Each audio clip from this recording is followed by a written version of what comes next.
말씀 봅니다. 말씀은 마태복음 24장 3절서부터 14절까지의 말씀입니다. 마태복음 24장 3절서부터 14절까지입니다. 말씀을 같이 봅니다.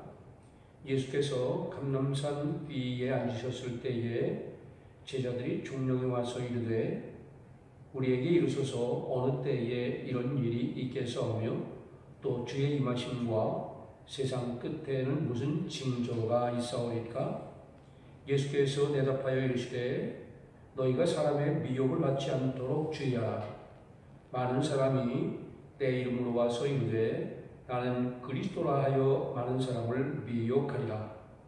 난리와 난리 소문을 듣겠으나 너희는 삼가 두려워하지 말라. 이런 일이 있어야 하되 아직 끝이 아니니라. 민족이 민족을, 나라가 나라를 대적하여 일어나겠고 곳곳에 기근과 지진이 있으리니 이 모든 것이 재난의 시작이라. 그때에 사람들이 너희를 환난에 넘겨주겠으며 너희를 죽이리니 너희가 내 이름 때문에 모든 민족에게 미움을 받으리라. 그때에 많은 사람이 실족하게 되어 서로 잡아주고 서로 미워하겠으며 거짓 선지자가 많이 일어나 많은 사람을 미혹하겠으며 불법이 성함으로 많은 사람의 사랑이 식어진다. 그러나 끝까지 견디는 자는 구원을 얻으리라. 이 천국 복음이 모든 민족에게 증언되기 위하여 온 세상에 전파되리니 그제야 끝이 오리라. 아멘. 사랑하는 성도 여러분, 우리를 먼저 시간에 영상으로 말세를 살아가는 성도들의 삶의 자세에 대해서 공부했습니다. 마지막 때의 주제는 주님이 언제, 어디에서, 어떻게 오시느냐가 있는 것이 아니라 라고 하는 사실을 말씀을 드렸는데, 첫째는 성령 충만한 삶이다 라고 말씀을 드렸습니다. 두 번째는 행동이 거룩해야 합니다. 행실이 거룩해야 하고 경건한 삶을 살아가야 된다 라고 말씀을 드렸습니다. 세 번째는 깨어 있어야 한다는 것입니다. 오늘 마지막 시대의 교회 안에서 벌어지고 있는 재림의 징조에 대해서 공부하면서 우리가 어떻게 살아가야 하는지, 이 마지막 시대에 어떻게 신앙생활을 하여야 하는지 함께 고민하면서 은혜를 나누고자 합니다. 사랑하는 성도 여러분, 마지막 시대에 교회 안에서 이루어지고 있는 주님의 재림은 어떤 징조일까요? 예수님께서 마태복음 24장에서 재림의 징조에 대해서 이렇게 말씀해 주고 있습니다. 마지막 시대를 살아가는 성도들이 주님의 재림을 기다리다가 지치지 말기 위해서 주신 말씀입니다. 재림을 기다리다가 주의 길을 잃어버리지 말아라. 너의 삶의 길을 잃어버리지 말아라. 신앙의 삶의 길을 잃어버리지 말아야 한다고 주신 말씀이 오늘 본문의 내용입니다. 그러므로 이 마지막 시대를 살아가는 성도들은 마태복음 24장에서 나오는 재림의 징조에 대해서 정확하게 말씀을 이해하고 있어야 한다라고 하는 사실입니다. 마태복음 24장 2절 말씀을 같이 보도록 합니다. 마태복음 24장 2절입니다. 대답하여 이르시되 너희가 모든 것을 보지 못하느냐? 내가 진실로 너희에게 이르노니 돌 중 하나도 돌 위에 남지 않고 다 무너뜨려지느니라. 사랑하는 성도 여러분, 제자들에게 있어서 예루살렘의 멸망은 세상의 멸망이었습니다. 예루살렘의 성전이 완전히 폐허가 된다는 말은 예수님의 제자들에게 있어서 이 세상의 끝이다 라고 이해되었기 때문에 그렇습니다. 그래서 제자들은 예루살렘 성전의 파멸에 대해서 세상 끝과 재림의 징조에 대해서 예수님께서 진지하게 질문을 하게 됩니다. 자, 우리 3절입니다. 3절 말씀 제가 봅니다. 예수께서 감람산 위에 앉으셨을 때에 제자들이 종용이 와서 이르되 우리에게 이르소서 어느 때에 이런 일이 있겠사오며 또 주의 임하심과 세상 끝에는 무슨 징조가 있사오리까? 예수님의 제자들이 이런 질문을 예수님께 하게 됩니다. 자, 예수님의 제자들의 질문에 대해서 예수님께서 가장 먼저 강조하신 말씀이 있습니다. 말세에 사람의 미혹이 가장 먼저 일어난다라는 사실입니다. 마태복음 24장에 보면 말세에 사람의 미혹을 조심하라 하는 말이 가장 많이 강조되고 있다고 하는 사실을 우리는 오늘 본문에서도 깨닫게 됩니다. 4절과 5절 말씀입니다. 우리 자 같이 봅니다. 예수님께서 대답하여 이르시되 너희가 사람의 미혹을 받지 않도록 주의하라. 많은 사람이 내 이름으로 와서 이르되 나는 그리스도라 하여 많은 사람을 미혹하리라. 11절 말씀입니다. 거짓 선지자가 많이 일어나 많은 사람을 미혹하겠으며 계속해서 마태복음 24장 23절과 24절 그리고 26절 말씀을 읽어보면 그 말씀도 미혹에 대해서 말씀하고 있습니다. 다시 말하면 마태복음 24장에서 예수님께서 말씀하신 말세의 가장 중요한 징조는 교회 안에서 이루어지는 사람의 미혹이라는 것입니다. 그러므로 마지막 시대의 그리스도인들은 반드시 사람의 미혹이 어떻게 이루어지며 그것이 무엇인지 알아야 한다라고 하는 사실입니다. 그것을 모르게 되면 길을 잃어버립니다. 망하게 되어 있습니다. 자, 그러면 이제부터 예수님께서 말씀하신 사람의 미혹의 징조가 어떻게 교회 안에서 이루어지는지를 말씀을 통해서 살펴보고 함께 은혜를 나누고자 합니다. 첫 번째 징조입니다. 자, 첫 번째 교회 안에서 일어나고 있는 말세의 징조는 교회가 놀랍게 죄를 인정하고 있다라고 하는 사실입니다. 에이, 말도 안 돼. 어떻게 교회에서 죄를 인정할 수가 있겠어? 그렇게 생각하시는 분들이 아마 많을 것입니다. 교회에 죄가 물들어 있고 교회가 생명을 잃어버린 모습이야말로 예수 그리스도의 재림을 나타내는 가장 강력한 징조다라고 성경은 오늘 우리에게 이야기하고 있다라고 하는 사실입니다. 가장 분명한 주님의 재림의 징조는 놀랍게 오늘 이 시대에 교회 안에서 일어나고 있다라고 하는 사실입니다. 자, 그렇다면 그것이 무엇일까요? 사랑하는 성도 여러분, 죄 때문에 하늘에서 루시퍼와 그의 추종자들이 그를 따르는 천사의 3분의 1이 이 루시퍼와 함께 하늘에서 쫓겨나게 됩니다. 죄 때문에 아담과 하와는 에덴 동산에서 쫓겨났습니다. 죄 때문에 노아의 홍수가 일어나서 물로 세상을 쓸어버렸습니다. 죄 때문에 소돔과 고모라가 유황불로 멸망을 당했습니다. 죄 때문에 이스라엘 백성들이 광야에서 40년 동안 헤매어야 했습니다. 죄 때문에 이스라엘 백성들은 바벨론의 포로로 끌려가서 다시 70년 동안 노예로 살았다라고 하는 사실을 잊으면 안 됩니다. 죄 때문에 예수님께서 십자가에 달려 돌아가셔야 했습니다. 죄를 해결하기 위해서 하나님의 아들이신 예수 그리스도께서 죽으셔야 했다라고 하는 사실입니다. 죄는 이렇게 무서운 것입니다. 사랑하는 성도 여러분, 우리가 두려워해야 할 사실은 교회가 지금 죄를 용인하고 있다라고 하는 사실입니다. 죄를 마음에 품고 있고 공공연하게 불순종하는 사람들에게 교회가 회의하지도 않았음에도 불구하고 마음대로 세례를 베풀고 있습니다. 교회가 그런 사람들에게 당신은 구원받았습니다 라고 선포하고 있다고 하는 사실이 오늘날 우리를 두렵게 하고 있다고 하는 사실입니다. 죄를 인정하는 설교가 멋진 말로 포장되고 있습니다. 무엇을 하든지 우리가 어떤 처지에 있든지 예수 그리스도를 영접하기만 하면, 그리고 믿기만 하면 구원을 받았습니다 라고 선언하고 있다는 사실은 사실 우리를 두렵게 하고 있습니다. 한번 구원받으면 영원히 구원을 잃어버리지 않습니다 라고 하는 설교가 오늘날에 계속 쏟아져 나오고 있는 것입니다. 그래서 사실 수많은 사람들이 교회 안에서 구원을 잃어버리고 있다고 하는 사실입니다. 지금 사람의 미혹이 교회 안에 깊숙이 들어와 있습니다. 그래서 성도가 죄를 회개할 기회를 잃어버리고 살아가고 있다고 하는 사실입니다.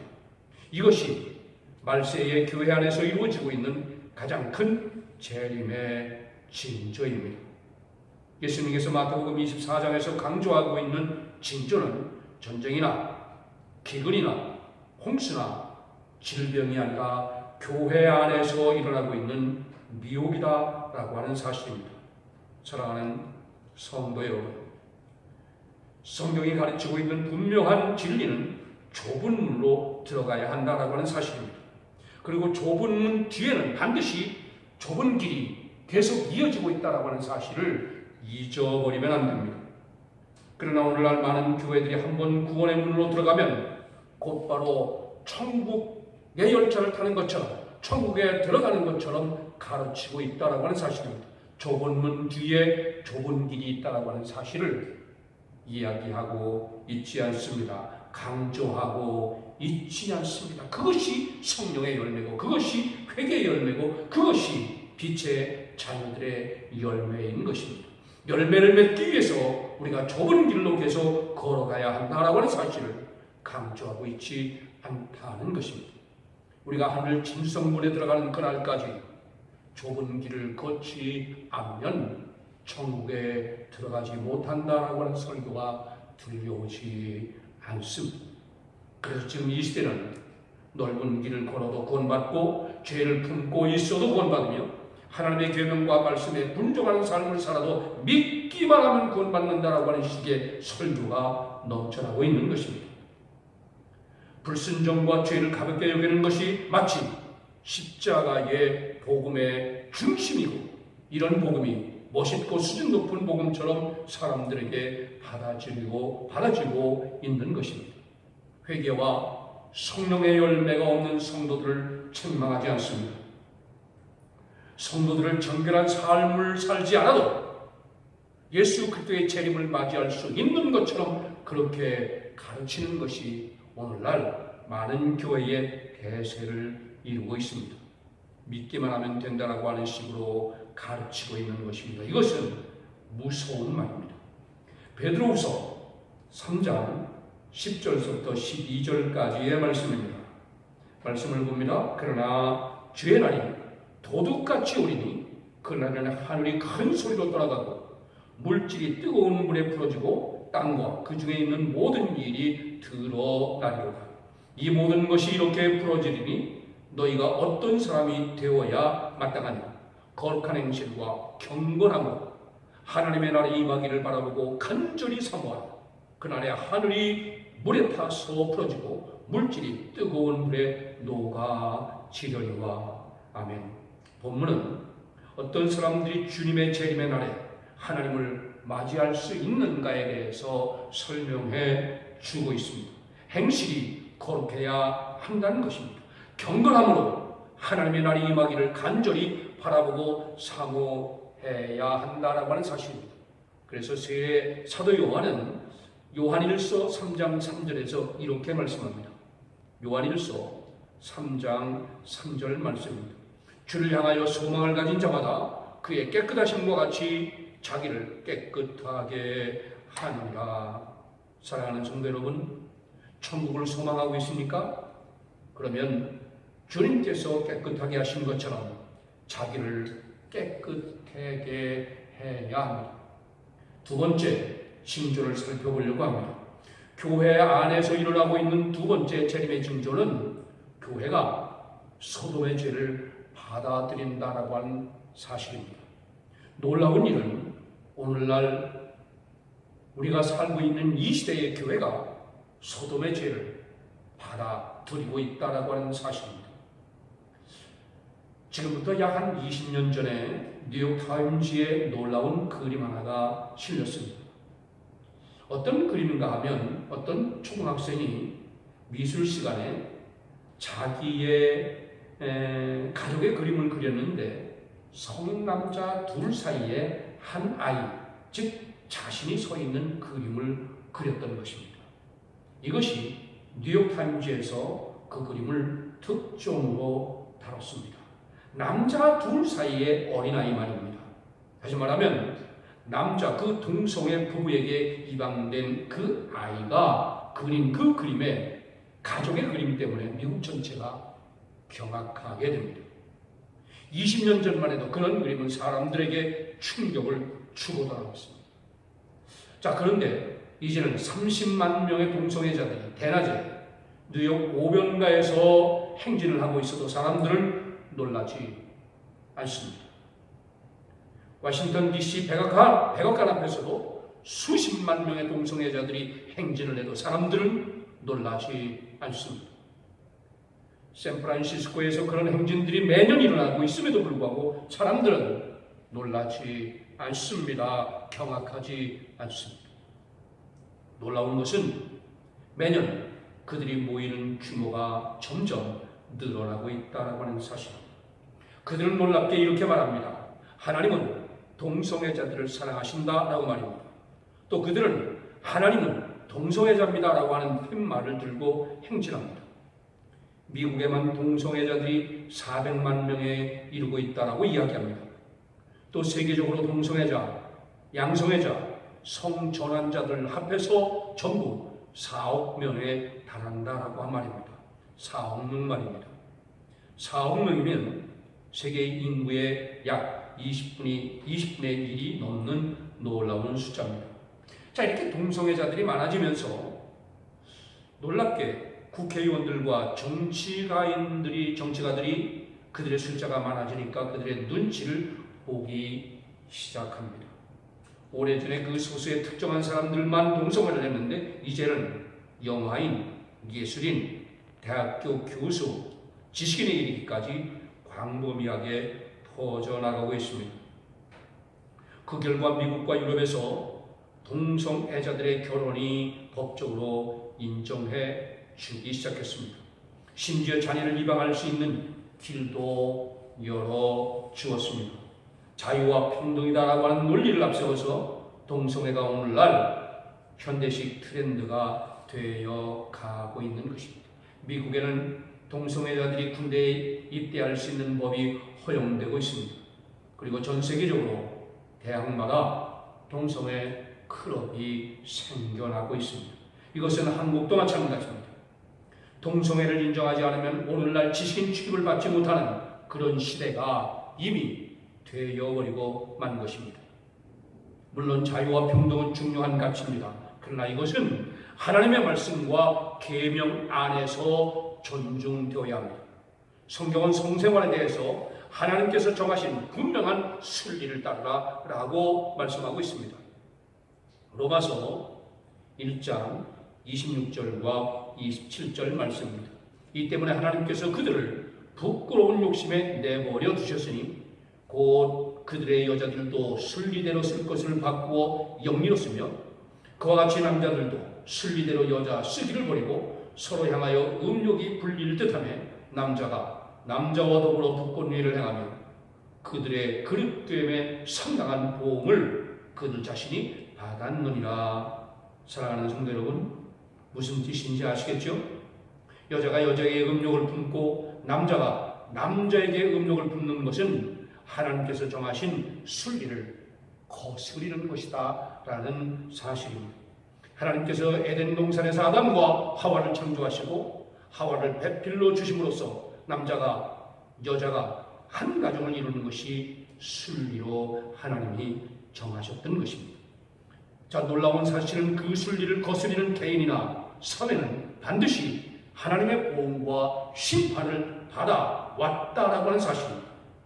예수님께서 인자의 때는, 재림의 때는 롯과 같은 때와 같다라고 성경은 이야기하고 있습니다. 누가복음 17장 28절서부터 30절까지의 말씀입니다. 누가복음 17장 28절서부터 30절입니다. 또 로세 때와 같으리니 사람들이 먹고 마시고 사고 팔고 심고 집을 짓더니 롯이 소돔에서 나가던 날에 하늘에서 불과 유황이 비오듯하여 그들을 멸망시켰느니라. 인자가 나타난 날에도 이러하리라. 마지막 때 롯의 때와 같다라고 하는 사실입니다. 자, 그렇다면 사랑하는 성도 여러분, 구약시대에 롯의 때에 어떤 일이 일어났는가 하는 것입니다. 창세기 19장 1절입니다. 저녁 때에 그 두 천사가 소돔에 이르니 마침 롯이 소돔 성문에 앉아있다가 그들을 보고 일어나 영접하고 땅에 엎드려 절하며, 창세기 19장 4절과 5절 말씀입니다. 창세기 19장 4절과 5절입니다.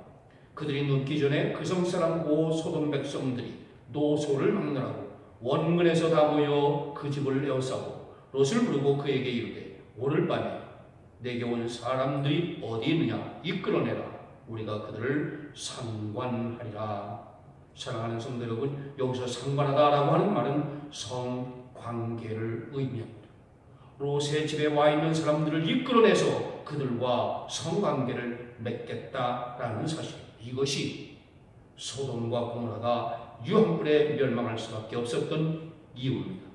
그래서 신약 성경에도 소돔의 죄를 지적하면서 경고하고 있는 것입니다. 마지막 시대에 이러하다라고 하는 사실입니다. 유다서 1장 7절입니다.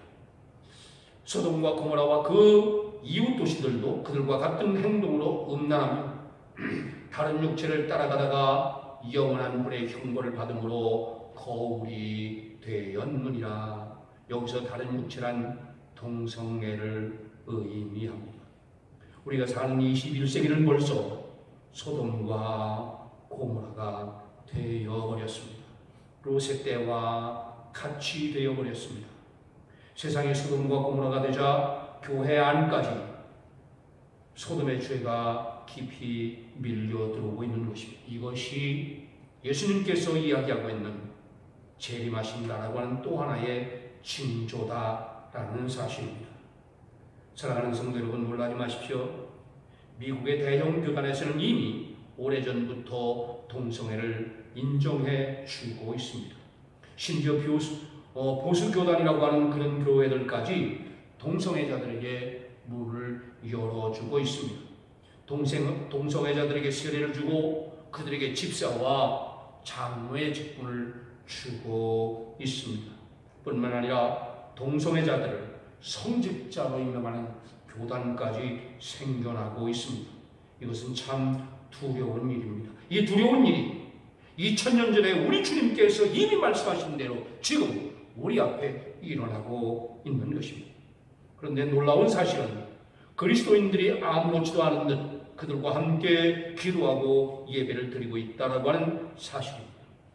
물론 교회는 죄인들이 모이는 것입니다. 그러나 교회가 단지 죄인들이 모이는 곳이라면 그것은 교회가 아닙니다. 사랑하는 성도 여러분, 오해하지 마십시오. 교회는 죄인이 하나님의 말씀에 순종해서 성도로 변화되는 것이어야만 합니다. 중요하기 때문에 한 번 더 말씀드립니다. 교회는 죄인이 모이는 것입니다. 그러나 하나님의 말씀에 순종하는 성도로 변화되는 것이 교회여야만 한다라고 하는 사실입니다. 죄인들이 교회에 나와야 합니다. 그러나 교회 안에서 그들은 하나님의 말씀에 의해서 변화되어야 합니다. 삶이 달라져야 합니다. 거룩한 삶을 살아야 합니다. 거룩한 하나님의 말씀에 의해서 그들은 회복되고 구원받는 것이 바로 교회다라는 사실입니다. 전 세계에 음란 사이트가 넘쳐나고 있습니다. 말세의 사람들이 마음이 약해지고 음란해지면서 포르노가 거대한 사업이 되고 있습니다. 현재 지구에 포르노 사이트가 37만 2천 개나 된다고 합니다. 그리고 매초마다 음란 사이트가 260여 개가 만들어지고 있다고 합니다. 우리나라에도 박사방이라고 하는 그러한 사이트를 만든 조주빈 때문에 나라가 시끄럽습니다. 과거에 깊이 숨겨져 있던 것들이 이제는 인터넷과 텔레비전을 통해서 어린아이들까지 쉽게 접할 수 있게 되었습니다. 최근에 이루어진 조사에 의하면 그리스도인들이 이 음란물에 포르노에 접하는 비율이 세상 사람들의 비율과 크게 차이가 없다는 것입니다. 거룩한 부르심을 받은 성도들이 포르노에 깊이 물들어 가고 있는 것입니다. 예수님께서 오실 때가 가까워지면서 성령님께서 성령을 지구로부터 성도들로부터 거둬들이는 것을 느끼게 되는 시대가 이 시대인 것입니다. 심지어 교회로부터 성도들을 성령을 거두어 드리는 모습을 보면서 우리는 두려움을 느끼게 됩니다. 기도하지 않습니다. 애통해하지 않습니다. 말씀 보는 일을 게으리합니다. 이것이 교회 안에서 성령을 거둬들이는 증거이기 때문에 그렇습니다. 자, 그러면 이제 교회 안에서 일어나고 있는 세 번째 말세에 대한 징조에 대해서 살펴보고자 합니다. 하나님의 종들이 일어나서 열정적으로 주의 재림을 선포하면 놀랍게 교회가 아멘으로 받아들이는 것이 아니라 그 사람을 핍박한다라고 하는 사실입니다. 이것은 무서운 일입니다. 이것이 말세의 세 번째 나타나는 징조입니다. 베드로후서 3장 3절과 4절 말씀입니다. 먼저 이것을 알지니 말세에 조롱하는 자들이 와서 자기의 정욕을 따라 행하며 조롱하여 이르되 주께서 강림하신다는 약속이 어디 있느냐? 조상들이 잔 후부터 만물이 처음 창조될 때와 같이 그냥 있다 하니. 사랑하는 성도 여러분, 마지막 때가 되자 그리스도인의 재림을 약속하는 그런 약속을 조롱하는 분위기가 세상과 교회 안에도 있다고 하는 사실입니다. 말세의 교회 안에서 예수 그리스도의 재림을 조롱하는 분위기가 있다면 말세에 어떤 목자가 이 시대의 진정한 참된 목자일까요? 어떤 말씀을 전하는 목자들이 이 시대의 하나님의 종들인가 하는 것입니다. 마태복음 24장 44절에서부터 46절까지 말씀입니다. 이러므로 너희도 준비하고 있으라. 생각지 않은 때에 인자가 오리라. 충성되고 지혜 있는 종이 되어 주인에게 그 집 사람들을 맡길 때를 맡아 때를 따라 양식을 나눠줄 자가 누구냐?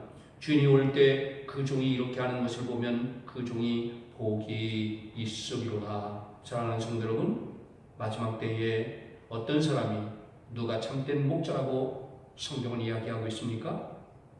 때를 따라 양식을 나누어주는 목자가 참된 목자입니다. 마지막 시대를 분별하고 이 시대에 맞는 말씀을 전하는 사람이 바로 때를 따라 양식을 나눠주는 참된 목자다라는 사실입니다. 자, 그러면 그 이유가 무엇일까요? 때를 따라 양식을 나눠주는 정확한 양식들이 나가야만 성도들이 잠에서 깨어나 재림을 준비할 수 있기 때문에 그렇습니다.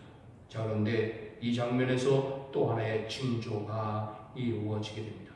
마지막 시대에 예수님께서 보내신 종들이 재림을 선포하고 징조와 예언을 선포하기 시작하면 또 하나의 징조가 교회 안에서 이루어진다라는 사실입니다.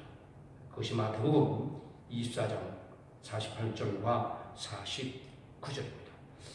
마태복음 24장 48절과 49절입니다. 만일 그 악한 종이 마음에 생각하기를 주인이 더디우리라 하여 동료들을 때리며 술 친구들과 더불어 먹고 마시게 되면, 사랑하는 성도 여러분, 무슨 말인지 이해가 가십니까? 예수님께서 재림하기 직전에 악한 종들이 나타나서 재림에 대한 의심과 불신들을 교회 안에 퍼뜨릴 뿐만이 아니라 저들을 때린다는 것입니다. 핍박한다라는 말이죠. 예수님의 재림은 아직도 멀었어. 옛날부터 지진과 홍수와 기근과 전염병은 언제나 있어 왔어. 그런데 아직까지 지구는 끝도 없잖아. 이것 또한 지나가는 거야 라고 비아냥된다라고 하는 사실입니다. 그런데 놀라운 사실은 그런 말을 하고 그런 설교를 하는 사람들은 성경에서 이렇게 말합니다. 악한 종이다 라고 부르고 있다는 사실입니다. 술 먹는 친구들과 먹고 마신다라고 하는 말은 목사들이, 교회 지도자들이 술 먹는 친구와 사귀게 된다라고 하는 말이 아니라 악한 종들의 모습이 이런 모습과 같다는 것입니다. 돈과 세속과 생활의 염려 때문에 마음이 영적으로 취하고 둔하여서 재림의 징조들을 분별하지 못한다는 것입니다. 분별하지 못할 뿐만이 아니라 주님의 재림이 아직 먼 것처럼 저들의 삶 또한 그렇게 살아간다라고 하는 사실입니다.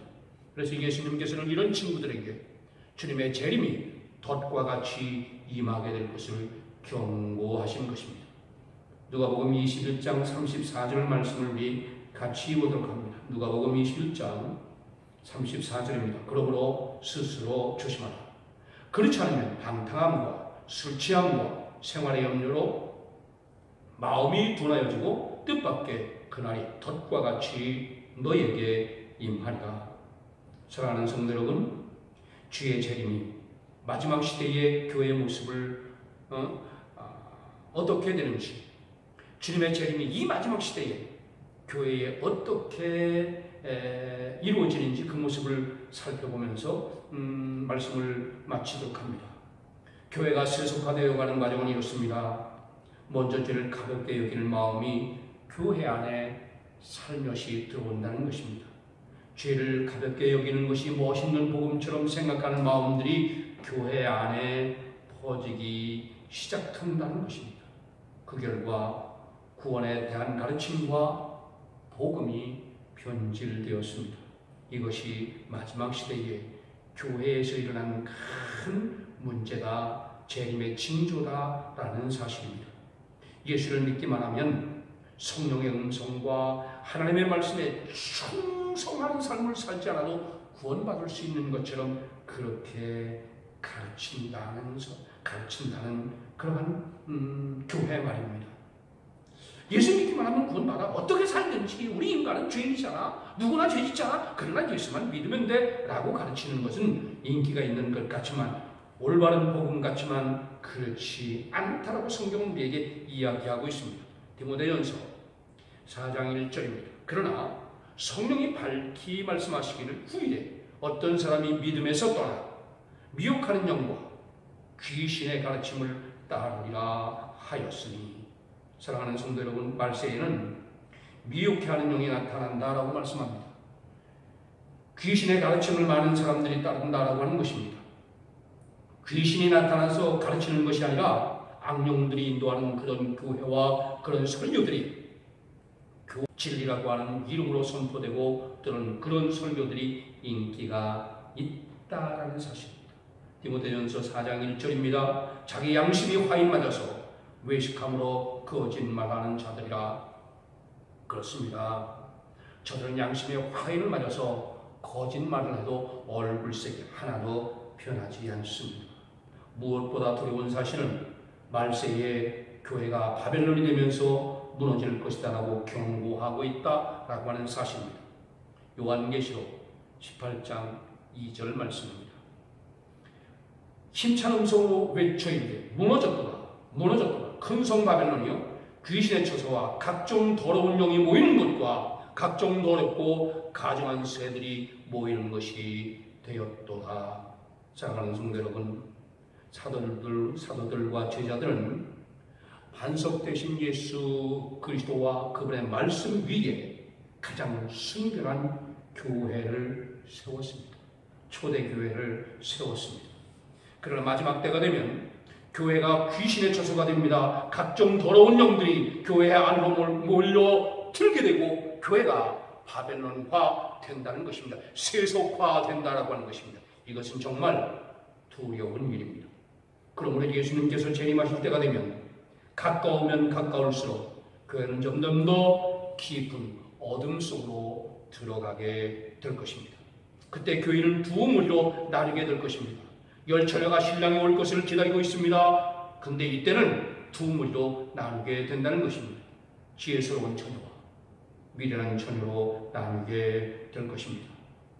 세계로 눈을 돌리게 되면 오늘날의 교회는 어둠 속에 이미 들어간 지 오래입니다. 그 속에서 주님의 재림을 기다리며 사모하며 준비하고 있는 지혜스러운 처녀들과 그것을 잃어버리고 세상을 사모하는 처녀들 두 무리로 나누어지고 있는 것입니다. 지구 인구가 72억 명이라고 합니다. 72억 명 중에서 지금 20억 명이 예수를 믿고 있습니다. 대단한 숫자입니다. 그러나 예수님께서는 이상한 말씀을 우리에게 해주고 있습니다. 누가복음 18장 8절입니다. 내가 너희에게 이르노니 속히 그 원한을 풀어주리라. 그러나 인자가 올 때에 세상에서 믿음을 보겠느냐 하시니라.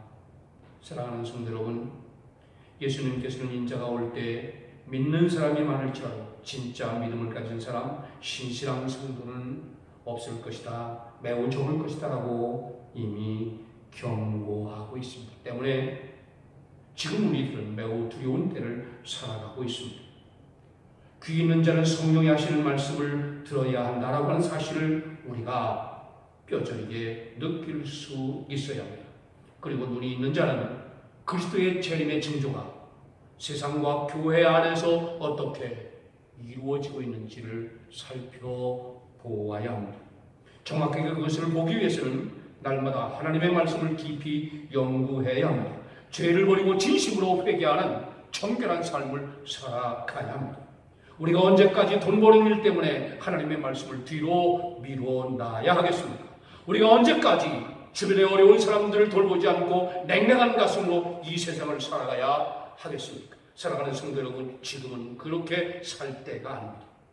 마지막 시대에 하늘을 사모하지 않고 말씀을 깊이 살피지 않는 사람들은 길을 잃어버리게 될 것입니다. 이런 일들이 교회 안에서 이루어지게 될 것입니다. 그러면 예수 그리스도의 재림을 간절히 기다리는 재림신앙이 사라져버리게 되는 것입니다. 그러면 예배는 형식화되어 버리고 맙니다.